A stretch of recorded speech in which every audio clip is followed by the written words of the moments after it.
श्री स्वामी समर्थ मित्रांनो, दरवर्षी फाल्गुन महिन्याच्या शुक्ल पक्षाच्या चतुर्दशी तिथीला होलिका दहन साजरे केले जाते. हा सण वाईटावर चांगल्याचे प्रतीक मानले जाते. या प्रसंगी लोक होलिका दहन करण्यापूर्वी भगवान विष्णू आणि अग्निदेवाची पूजा करतात. होळी दुसऱ्या दिवशी म्हणजे फाल्गुन पौर्णिमेला साजरी केली जाते. या दिवशी लोक गुलाल आणि रंग लावून एकमेकांना मिठी मारतात. अशा परिस्थितीत म्हणजेच 2025मध्ये होलिका दहन कधी आहे आणि त्याचबरोबर होळी येण्याअगोदर आपल्याला आपल्या घरामध्ये देवघरामध्ये ज्या काही 5 वस्तू आहेत त्यापैकी एक वस्तू आपल्याला आपल्या घरामध्ये घेऊन यायची आहे. या वस्तू आणल्यामुळे काय होईल तर आपल्या घराची खूप मोठ्या प्रमाणामध्ये प्रगती होईल. घरातील सर्व दुःख, दोष, दारिद्र्य, अडचणी जे आहेत ते दूर होतील आणि त्याचबरोबर घरामध्ये असणारी नकारात्मक शक्ती दूर होईल.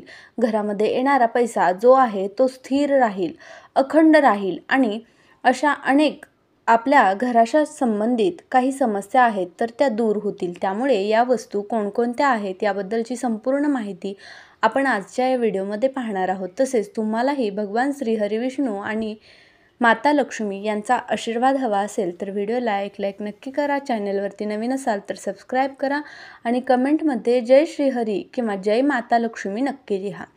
फाल्गुन महिन्याची पौर्णिमा तिथी ही 13 मार्च 2025 रोजी सकाळी 10:35 सुरू होत आहे आणि ही तिथी 14 मार्च रोजी दुपारी 12:23 संपेल. अशा परिस्थितीत 13 मार्च रोजी होलिका दहन साजरा केला जाणार आहे. होलिका दहनाचा शुभ मुहूर्त आहे तर तो रात्री 11:26 पासून ते 12:30 असणार आहे.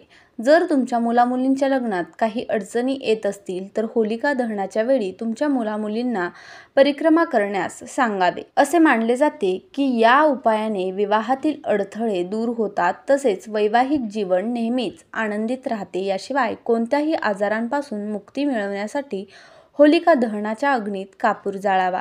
असे मानले जाते की या उपायाचा अवलंब केल्याने सर्व प्रकारचे आजार बरे होतात आणि मन सकारात्मक ऊर्जेने भरलेले राहते. जर तुम्हाला बराच काळ घरात नकारात्मक ऊर्जा जाणवत असेल तर होळीची जी राख असते तर ती घरी घेऊन यायची आहे. त्यानंतर ती संपूर्ण घरामधून फिरवायची आणि नंतर ती घरामधून बाहेर फेकून द्यायची आहे. असे केल्यामुळे आपल्या घरातील सर्व दुःख, दारिद्र्य आणि नकारात्मक ऊर्जा नष्ट होत असतात. होळी हा आपल्या हिंदू धर्मातील अनन्यसाधारण महत्त्वाचा सण मानला जातो.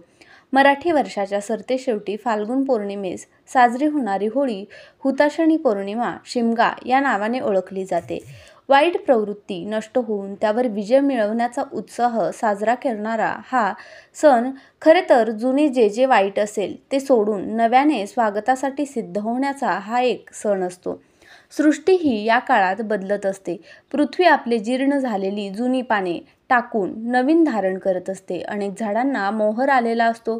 फाल्गुनी पौर्णिमेपासून पंचमीपर्यंत 5 ते 6 दिवसात तर कुठे 2 दिवस तर हा उत्सव खूप मोठ्या प्रमाणात साजरा केला जातो.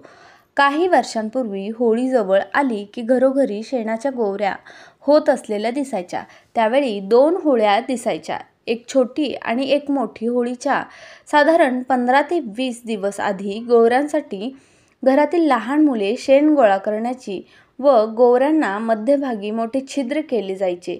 होळी येईपर्यंत या गोवऱ्या खणखणीत वाळलेल्या असायच्या आणि मग नारळाच्या दोरीत त्या गोवऱ्या ओवून त्याची माळ तयार करायचे. एका माळेत साधारण 20 ते 25 गोवऱ्या असायच्या. आई बहिणीसोबत लहान मुले होळीच्या पूजेला जायची. त्यावेळी मग या गोवऱ्याच्या माळा होळीत टाकल्या जायच्या. दुसऱ्या दिवशी जळालेल्या पण धागा कायम असलेल्यांवर पाणी गरम करायचे आणि त्या पाण्याने अंघोळ केली जायची. होलिका दहन करण्यापूर्वी तिचे पूजन करण्यात येते. होलिकेजवळ जाऊन पूर्व किंवा उत्तरेकडे मुख करून बसून पूजा केली जाते. होलिकेस चारी बाजूने 3 किंवा 7 फेऱ्या मारून कच्च्या धाग्याने बांधण्यात येते. शुद्ध पाणी आणि अन्य पूजा साहित्य एक एक करून होलिकेस अर्पण केले जाते. पूजेनंतर एक कलश, पाणी, अक्षता, गंध, पुष्प, साबुदाणा, गूळ, हळद, मूग, बत्तासे, गुलाल, नारळ, पुरणपोळी इत्यादींची आहुती देण्यात येते. नवीन धान्य जसे गहू, चणे इत्यादींचाही समावेश केला जातो. होलिकेची पूजा केल्यानंतर तिचे दहन केले जाते. होलिका दहन नेहमी भद्रनंतरच करावे. चतुर्दशी तिथी अथवा प्रतिपदा तिथी असताना होलिका दहन करण्यात येत नाही. सूर्यास्तापूर्वी सुद्धा होलिका दहन करू नये. होलिकेच्या अग्नीत भाजले गेलेले पदार्थ खाल्ल्याने व्यक्ती निरोगी राहतो. होळीतून निर्माण झालेली राख दुसऱ्या दिवशी सकाळी घरी आणल्यास घरातील नकारात्मक शक्तींचा नायनाट होतो, अशी देखील मान्यता आहे. तर अशा पद्धतीने आपण होळीची संपूर्ण माहिती पाहिलेली आहे. आता पाहूया की होळी येण्याअगोदर आपल्याला आपल्या घरामध्ये कोणत्या वस्तू आहेत तर त्या घेऊन यायच्या आहेत. तर या वस्तू जर आपण आपल्या घरामध्ये आणल्या तर आपल्या पतीची, मुलांची भरभराटी, कुटुंबाची भरभरून प्रगती होईल. घरातील ज्या काही नकारात्मक शक्ती आहेत तर त्या नष्ट होतील आणि त्याचबरोबर घरामध्ये असणारी इडापिडासुद्धा संपून जाईल. आता घरामध्ये आणण्याची सर्वात पहिली वस्तू म्हणजे आपल्याला होळीमध्ये सर्वात पहिली वस्तू अर्पण करावी लागते ती म्हणजे नारळ. नारळाला होळीच्या दिवशी खूप अनन्यसाधारण असं महत्त्व असतं. त्यामुळे होळी येण्याअगोदरच आपल्याला आपल्या घरामध्ये नारळ जे आहेत तर ते घेऊन यायचे आहेत आणि हे नारळ आपल्याला होळीच्या दिवशी संपूर्ण घरातून फिरवून नंतर ते होळीमध्ये दहन करायचे असते, म्हणजेच होळीमध्ये ते अर्पण करायचे असते. त्यानंतर पुढची जी वस्तू आहे ती म्हणजे आपल्याला होळी येण्याअगोदरच श्रीयंत्र आणून आपल्या घरामध्ये स्थापित करायचे आहे. श्रीयंत्र हे माता लक्ष्मी आणि भगवान विष्णूंचं आसन मानलं जातं. श्रीयंत्रावरती पौर्णिमेच्या दिवशी जर आपण कुंकुमार्चन केलं तर आपल्या घरातील ज्या काही पैशांच्या अडचणी आहेत, पैसा टिकत नाही, आलेला पैसा सतत खर्च होऊन जात असेल आणि पैशांच्या अडचणी येत असतील तर त्या सर्व अडचणी आपल्या दूर होत असतात. त्यानंतर तिसरी वस्तू जी आहे ती म्हणजे कवड्या. कवड्या ज्या आहेत त्या माता लक्ष्मीला अतिशय प्रिय असतात. कवड्याची पूजा केल्यामुळे आपल्या घरातील सर्व ज्या काही अडचणी आहेत, दोष आहेत, संकट आहेत तर ते दूर होत असतात.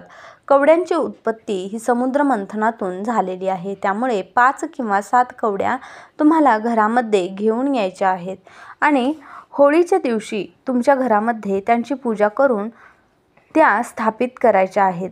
त्यानंतर चौथी जी वस्तू आहे ती म्हणजे गोमती चक्र. गोमती चक्र हे भगवान विष्णूंना अतिशय प्रिय असतं. गोमती चक्र हे केवळ गोमती नदीमध्येच मिळतं आणि गोमती चक्र जर आपण आपल्या घरामध्ये स्थापित केलं तर भगवान विष्णूंची आपल्या घरावरती भरभरून कृपा होत असते. घरातील सर्व दुःख, दोष, दारिद्र्य, अडचणी आणि त्याचबरोबर जी काही नकारात्मक शक्ती आहे तर ती देखील दूर होत असते. होळीच्या आधी हे गोमती चक्र घरामध्ये घेऊन यायचं आहे आणि होळीच्या दिवशी तुम्हाला त्याच्यावरती अभिषेक करून आपल्या देवघरामध्ये स्थापित करायचे आहे. त्यानंतर पुढची जी 5वी वस्तू आहे ती म्हणजे कमळगठ्ठ्याची माळ किंवा कमळगठ्ठ्याचे मणी. तुम्हाला जसं शक्य असेल तसे तुम्ही आणू शकता आणि त्यानंतर जे माता लक्ष्मीच्या फोटोसमोर होळीच्या दिवशी ठेवून त्यांची पूजा करायची असते. असं की हे सर्व केल्यामुळे आपल्या घरातील सर्व दुःख, दोष, दारिद्र्य, अडचणी, नकारात्मक शक्ती ज्या आहेत तर त्या नष्ट होत असतात. आणि त्यानंतर 6वी जी वस्तू आहे ती म्हणजे माता लक्ष्मी आणि भगवान विष्णू यांचा फोटो. माता लक्ष्मी आणि भगवान विष्णू यांचा फोटो हा आपल्या घरामध्ये असायलाच पाहिजे. माता लक्ष्मी भगवान विष्णूंचे पाय दाबत आहेत किंवा त्यांच्यासोबत उभी आहे असा फोटो जर आपण आपल्या घरामध्ये स्थापित केला तर हा फोटो माता लक्ष्मीला खूप प्रिय असतो. त्यामुळे ही होळी येण्याअगोदर तुम्ही हा फोटो जो आहे तो आपल्या घरामध्ये स्थापित करू शकता किंवा होळीच्या दिवशी पण तुम्ही आपल्या घरामध्ये स्थापित करू शकता. यापैकी कोणतीही एक वस्तू तुम्ही तुमच्या घरामध्ये घेऊन यायची आहे, ती स्थापित करायची आहे. त्यानंतर 7वी वस्तू आहे ती म्हणजे अन्नपूर्णा देवीची मूर्ती. जर तुमच्याकडे अन्नपूर्णा देवीची मूर्ती नसेल तर अन्नपूर्णा देवीच्या मूर्तीची स्थापना तुम्ही तुमच्या घरामध्ये होळी येण्याअगोदर किंवा होळीच्या दिवशी करू शकता. अशा पद्धतीने या 5 ते 6 वस्तू आहेत त्यापैकी तुम्हाला जी शक्य असेल ती वस्तू तुम्ही होळीच्या आधी किंवा होळी दिवशी तुम्ही आपल्या घरामध्ये स्थापित करा आणि बघा याचे किती चांगले फायदे आपल्याला बघायला मिळतील। घरातील सर्व दोष अडचणी सर्व दूर होतील आणि आपल्या घराची खूप मोठ्या प्रमाणामध्ये प्रगती होईल।